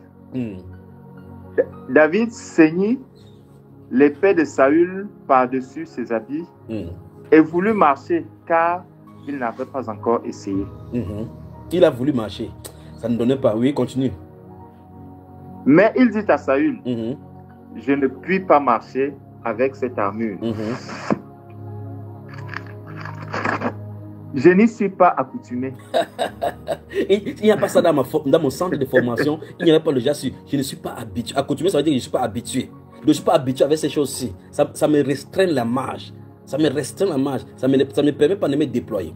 Ne prenez pas un joug étranger pour mettre sur vous pour aller combattre. N'essayez pas. Laissez-vous être utilisé par le Saint-Esprit selon la liberté qu'il voudra vous utiliser. Il est suffisant pour utiliser ce que vous avez en vous pour vous utiliser. Vous n'avez pas besoin d'imitation. Le Saint-Esprit n'a pas besoin d'imitation parce qu'il a 1 million de façons de vous agir. Et les agissements pour toutes ces serviteurs sur la terre seront différents. Point besoin d'imiter. Les grâces sont différentes. Et ces grâces sont assurées à la postérité de David. N'imitez pas. Soyez vous-même. Soyez vrai. Soyez authentique. Cherchez votre rapport, votre relation avec le Seigneur. Œuvrez avec lui, en lui. Demeurez en lui. Il t'établira pour le fruit qu'il attend de toi. Il connaît le style d'arbre qu'il t'a préparé. Tu ne peux pas vouloir produire la mandarine et tu veux faire la dureté comme le citron. Tu ne peux pas, alors qu'il a dans son plan que le style de fruits que tu produis, c'est les pruniers. Tu veux commencer à vouloir produire comme l'ananas. Vous n'avez pas les mêmes durées, ni les mêmes quantités de fruits. Souvenez-vous, c'est cet homme-là qui part pour être investi de l'autorité royale. Il donne à ses serviteurs, à l'un 10, à l'autre 5, à l'autre 2, à l'autre 1. Chacun selon ses capacités. Celui qui a 1 n'a pas la capacité de celui qui a 10. En donnant, il connaît les capacités de chacun. Il connaît que telle personne peut faire valoir. Et la rétribution, le bilan comme un comptable, le bilan qu'il fait montre qu'il avait raison de faire confiance à celui-ci plus qu'à celui qui a reçu 1. Parce que s'il avait investi 10 dans celui qui avait gardé 1, il devait faire perdre son investissement. Alors, Dieu connaît les capacités qu'il a mis en nous. Dieu connaît. Amen. Si vous êtes dans la faiblesse et que votre faiblesse sert pour sa gloire, restez dans votre faiblesse, dans la faiblesse qu'il a mise en vous. Si vous êtes dans la capacité d'avoir 1, n'allez pas chercher quelque chose. Il y a des gens, vous remarquez que ces messages, vous prenez, allez sur YouTube, vous allez voir pasteur tel, prophétie de tel, pasteur tel, pour l'année 2025. Vous voyez très bien qu'il écrit son nom et dit qu'il est pasteur tel, mais il a quand même les prophéties. Donc les pasteurs maintenant sont dans le ministère prophétique. C'est quand même terrible.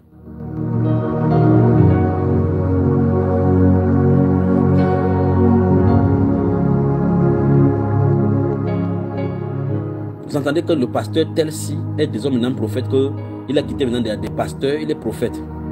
Et il donne chaque fois il donne les prophéties. Il est entré dans une gouvernance qui ne lui sied pas. Et par conséquent, un esprit va le gouverner. Alors la Bible déclare ici qu'il a pris ces cuirassiers parce qu'il n'est pas accoutumé.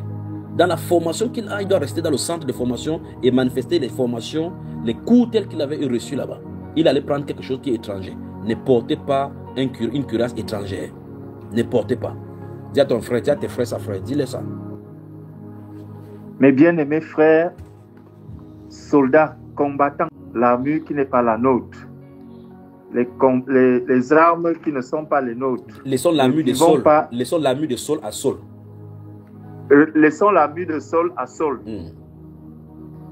Et prenons les armes qui sont les nôtres. Chacun de nous est unique en son genre. Chacun de nous est unique en son genre. Dans cette diversité, le divers Dieu qui est tout en un se manifeste. Le divers Dieu qui est tout en un se manifeste. Et est glorifié.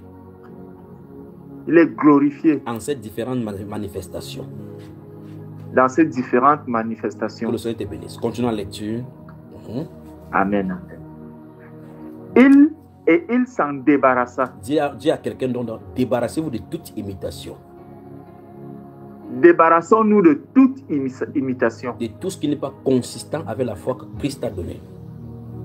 De tout ce qui n'est pas consistant avec la foi que Christ nous a donnée. De toute formation que tu as reçue, que tu as mis en Christ alors que ça ne lui sied pas.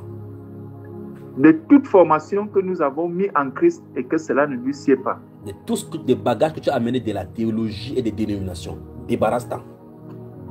Tous les bagages que nous avons pris dans la théologie, dans la dénomination, débarrassons-nous de cela. Et continuez dans la simplicité du Saint-Esprit. Continuons dans la simplicité du Saint-Esprit, mes frères. Très bien. Continuons la lecture. Amen. Verset 40. Nous sommes dans 1 Samuel chapitre 18, verset 40. Bien-aimés, tenons ferme, tenons bon. C'est de la bonne nourriture. Elle est succulente. Verset 40. Il prit en main son bâton, choisit dans le torrent 5 pierres polies et les mit dans sa gibecière de berger et dans sa poche. Puis, sa fronde à la main, il s'avança contre le Philistin. Je ne sais pas si on avait du temps, si c'était un vendredi ou bien un samedi où je sais que le lendemain on n'allait nulle part. Je devais vous confisquer jusqu'à le lendemain 16h, je vous le dis. Pour entrer dans ces détails-ci. Il prend 5 pierres. Combien, frère? 5 pierres. Et dans la gibecière. Poli, bien nettoyé. D'accord? Dans sa gibecière de berger. Voilà l'arme de son combat. Voilà son arme. Ce n'est pas conventionnel. Mais c'est suffisant. Et il dit, regarde le verset 40. Les 5 premiers mots disent quoi? Les 6 premiers mots. Il prit en main son bâton. Très bien. Gardez ça à l'esprit parce qu'on va voir ça tout à l'heure. Il prit en main quoi? Son bâton. Continuons. Il dit le verset 40, ce que tu as lu là, on va revenir là maintenant. On va lire ça en haut, on va lire quelque chose en bas. Allons-y. Et les mit dans sa gibecière de berger et dans sa poche. Puis, sa fronde à la main, il s'avança contre le Philistin. Oui. Verset 41. Oui. Le Philistin s'approcha peu à peu de David et l'homme qui portait son bouclier marchait devant lui. D'abord, donc nous avons ici 2 styles de bouclier. David a dit tout à l'heure que c'est Dieu qui était son bouclier. Cet homme-ci avait un bouclier porté par un homme devant lui. N'est-ce pas, frère? Tout à fait. Très bien, continuons. Le Philistin regarda et lorsqu'il aperçut David, il le méprisa. Ne voyant en lui qu'un enfant blond et d'une belle figure. Dis à quelqu'un que celui qui est en vous est celui dont il a, c'est celui qui combat. Celui qui est en nous, c'est celui qui combat. Pas besoin de formation initiale. Pas besoin de formation initiale. Ça ne compte pas sur la jeunesse. Ça ne compte pas sur la jeunesse. Ça ne dépend pas du nombre d'années. Ça ne dépend pas du nombre d'années. Ni la quantité de versets bibliques dans ton cœur. Ni la quantité de versets bibliques dans notre cœur. Mais ta dépendance, ton habilité à dépendre totalement du Seigneur. Mais notre habilité à dépendre totalement du Seigneur. Très bien. Continue mon frère, continue la lecture, c'est merveilleux seulement. Il le méprisa, ne voyant en lui qu'un enfant blond et d'une belle figure. Le Philistin dit à David, suis-je un chien pour que tu viennes à moi avec des bâtons? Stoppons là-bas. Il a dit que qui vient à lui avec quoi? Avec des bâtons. Lis le verset 40, les 6 premiers mots que tu as lu. Il a dit quoi? Il prit en main son bâton. Et le Philistin lui voit quoi? Des bâtons. Le bâton, Alléluia. Le bâton écrit avec quoi? Avec S. Ici c'est au pluriel. Au Donc, verset 40 c'est au singulier. Le monsieur se retrouvait dans le plan spirituel. Il savait que devant David, il voyait plusieurs personnes. Alléluia. Alléluia.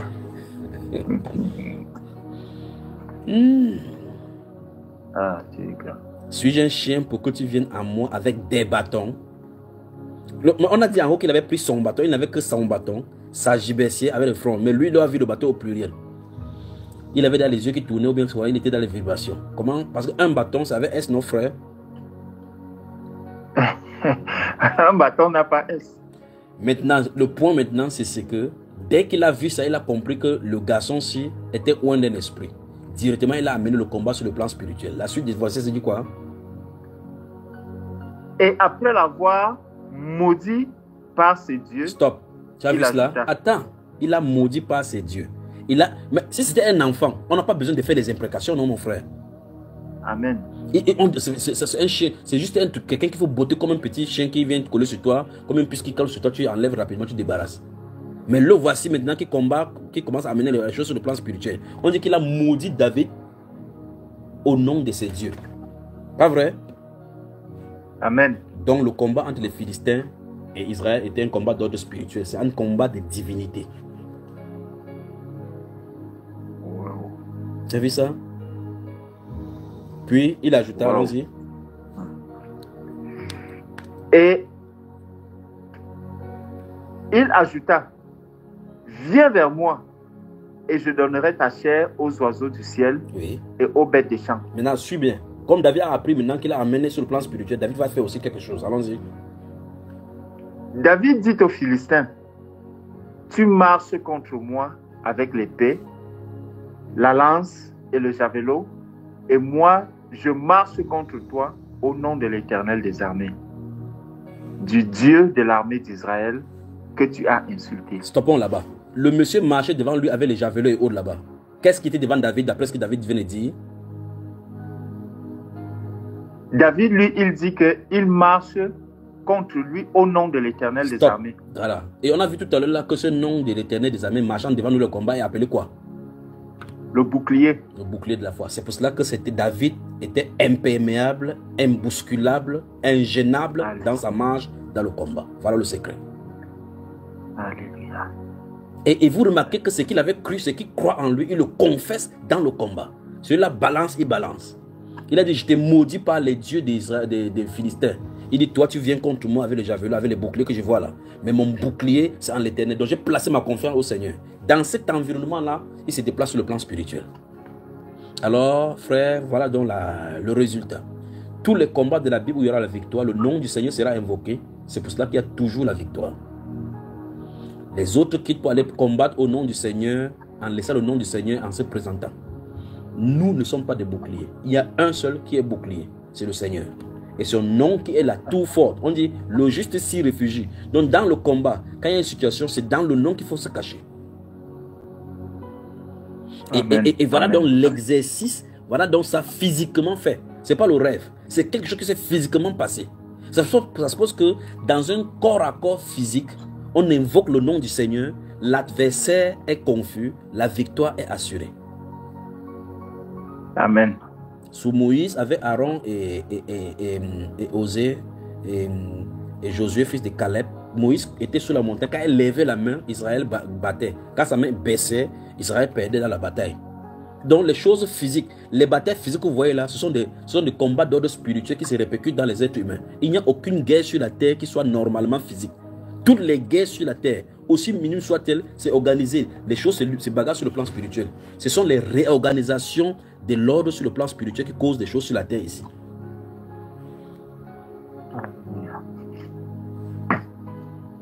Maintenant, il dit au verset 46, il dit quoi?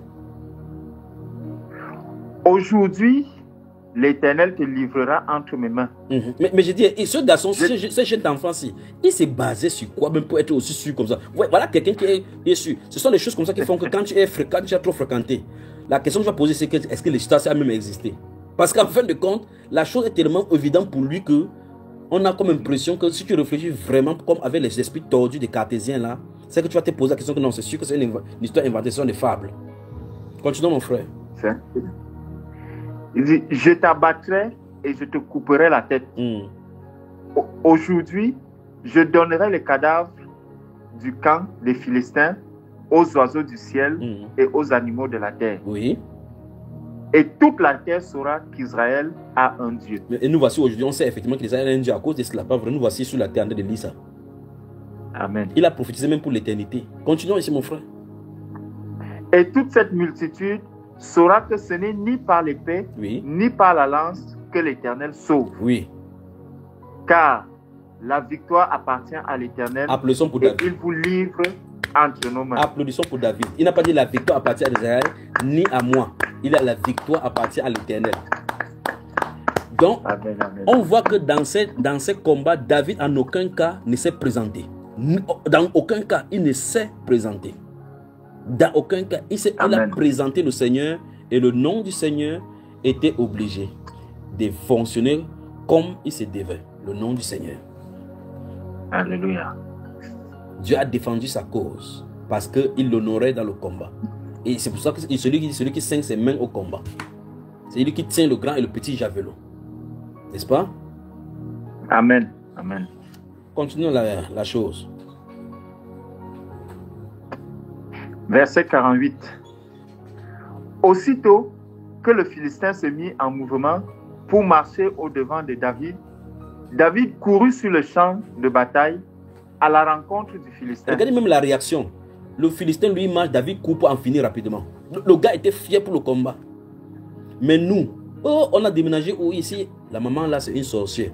Frère Junior, depuis que je suis trop les oppressions dans la ville-ci, il faut que je coupe. Demande à Dieu un peu, je vais savoir si c'est la volonté de Dieu que je déménage. Tu vas déménager pour aller là où il n'y a pas de sorciers, non? Dis à tes frères que les sorciers, c'est seulement au ciel qu'il n'y a pas de sorciers. Dis-leur ça. Mes frères, mes bien-aimés, ce n'est qu'au ciel qu'il n'y a pas les sorciers. Sur la terre, on ne fuit pas le combat. Sur la terre, on ne fuit pas le combat. Si tu fuis le combat quelque part, si tu fuis le combat quelque part, tu iras trouver plus grave encore quelque part là où tu fuis pour aller. Tu iras trouver plus grave encore là où tu vas aller. On respire et on revient. D'accord, mon frère?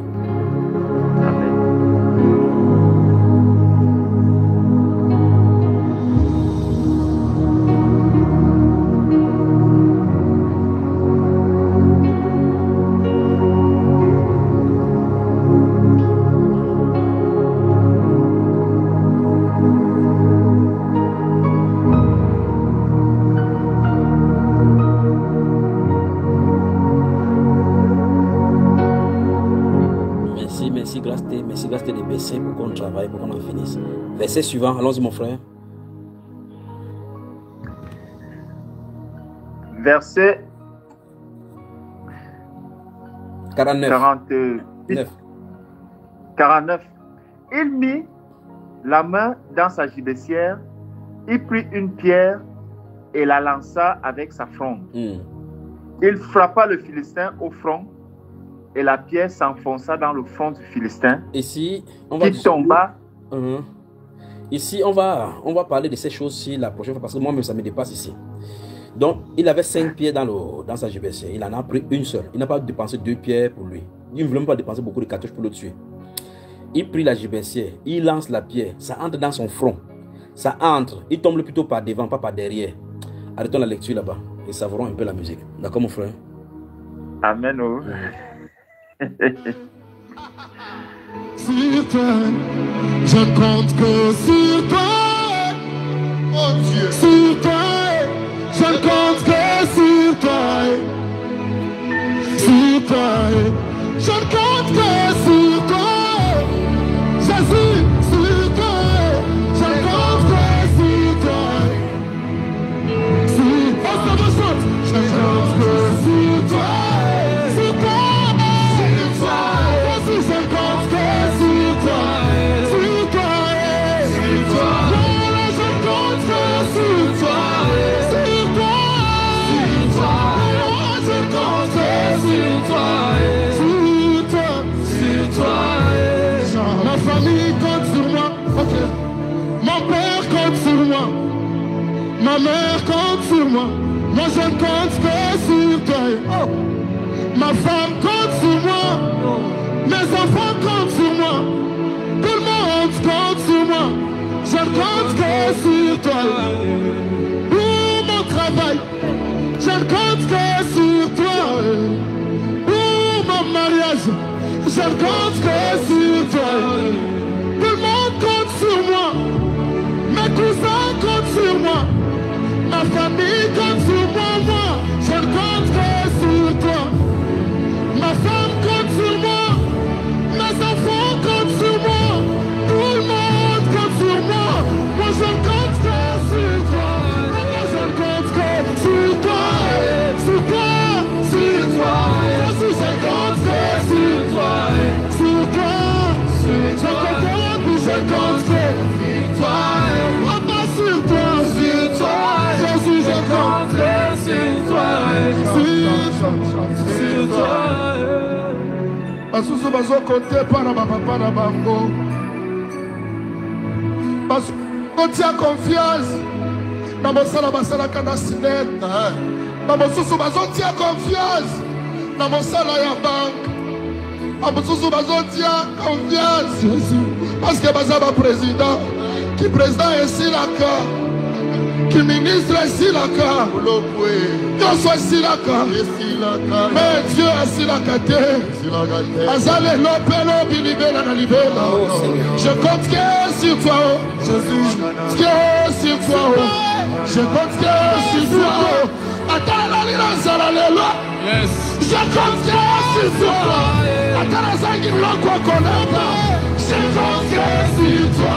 Si tu ne me donnes pas les matins, je compte que sur toi. Tu vas me donner même à midi. Je compte que sur toi. Si tu ne me donnes pas la midi, je compte que sur toi. Tu vas me donner même le soir. Je compte que sur toi. Si tu ne me donnes pas les soirées, je compte que sur toi. Tu vas me donner même la nuit. Je compte que sur toi. C'est normal même aussi on peut s'y mettre. Je compte que sur toi. Jésus, je compte que sur toi. Je compte que sur lui. Braca de Bachelos. Je compte que sur toi. Calabajeus. Faut que je parle contre le président. Ce qui est là pour un coup, le président a s'arrêté. Président, ils ont compté par là. Yes. Parce que c'est toi qui retiens son cœur et son âme. Éternel, éternel, écoute ma voix. Je demande papa. Aie pitié de moi. Ne me laissez pas, papa. Éternel, écoute ma voix. Je demande papa. Aie pitié de moi. Ne me laissez pas, papa. Je cherche ta façon. Je cherche ta façon. Jésus, je cherche ta façon. Ne me laissez pas, papa. Je cherche ta face. Je cherche ta façon. Je cherche ta façon. Merci lui. Merci lui. Merci lui.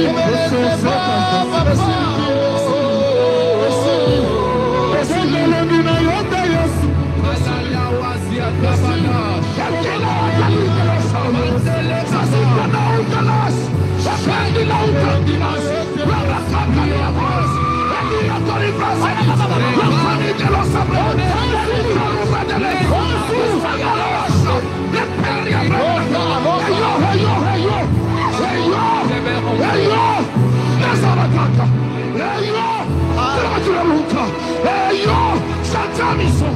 Eyo, Santa Simikulu. Eyo, Santa Wakala. Eyo, Utafita. Eyo, Utakafita. Eyo, Utalemutabafita. Lazawanabaka. Lazawataka. Eyo. Nous sommes presque à la fin de cette émission. Nous disons merci à Dieu pour cette émission. Besoin de passer dans cette émission, le numéro de téléphone est là. 097 950 76 16 097 950 76. Magnifique, magnifique, magnifique, magnifique, magnifique, magnifique. Merci Grâce-T. Nous comptons sur lui. Nous comptons sur lui. Nous comptons sur lui. Amen.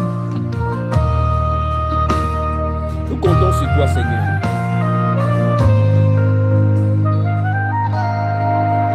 Je servirai mon Seigneur, je servirai sa puissance et chaque jour son amour servira son peuple autour.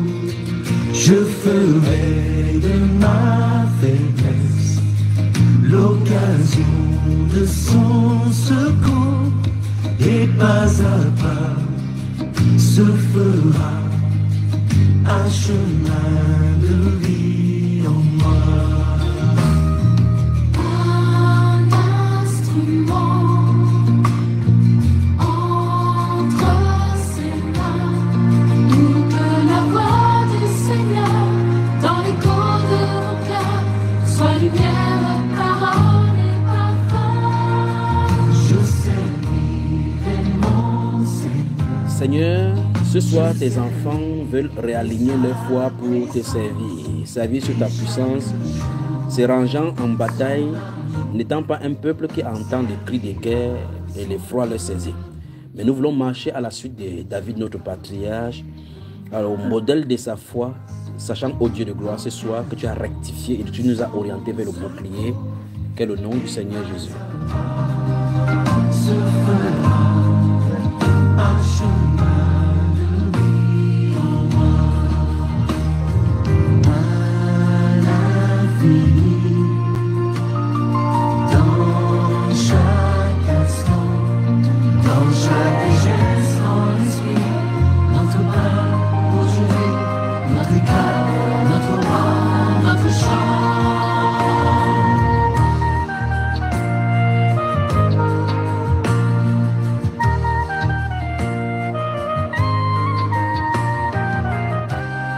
Alors, merci, merci Grâce-T, merci Grâce-T, merci beaucoup, merci beaucoup, merci beaucoup. Alors mon frère, Oui, mon frère. petit à petit, nous sommes en train de voir véritablement ce qui pourrait infecter notre foi et nous handicaper face aux adversités, n'est-ce pas? Tout à fait. Et nous avons vu que le Seigneur, le secret était de compter au nom du Seigneur Jésus, compter uniquement sur lui, pas sur nos forces. Et nous avons vu que il faut porter le regard sur lui et non sur notre force, ni sur nos adversaires. Parce que lorsqu'on porte attention sur l'adversaire et qu'on prête attention à ses invectives, ça nous paralyse. Le but de vociférer des choses à notre encontre, c'est pour nous paralyser, pour que nous acceptions ces propositions et ça handicape notre foi, pas vrai? Amen. Nous allons aller